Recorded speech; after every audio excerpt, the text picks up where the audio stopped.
असा पद्धत म्हणजे 6वीची होळी हाडटा वर्सात वयतात काजी हाडटात भाजतात सगळ्यांक दितात आणि उमेदीन हाडटात होळी आणि ती आता सगळी आम्ही देवळाकडे सांजची घालतली देवळाची होळी झाली का आमच्या देवाची होळी आम्ही घालतले म्हणले उत्सवात सगळी येतली रावणाच्या देवाकडे पहिली होळी असता तुमची आमची होळी 7 दिवसाची असता 7 दिवसाची आमची धुळवट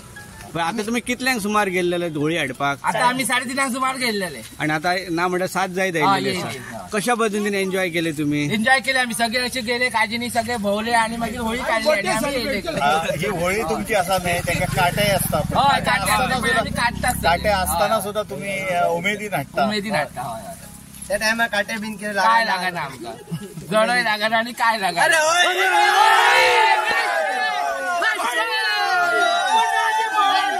पद्धतीने साजरी केली होती आमचे आता आयज दसरो हे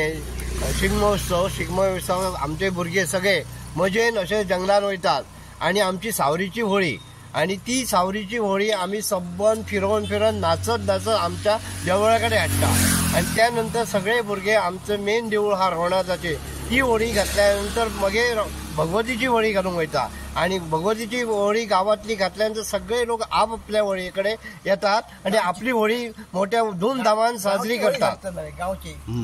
आणि मागीर तुमचं कितल्या दिसाचो आमचो शिगमो हो 7 दिसाचो हा 7 दिसाची आमची धुळवट जेव्हा आम्ही सत्या देवीकडे मोठ्या उत्सवान गुल्हार साजरो जाता आणि थंय मोठ्या प्रमाणात लोकसंख्या असता आणि मोठमोठ्या प्रमाणात ते गुल्हाराच्या ह्याने नाचत गाजत 12 रोमटा येऊन थंय आमची समाप्ती जाता.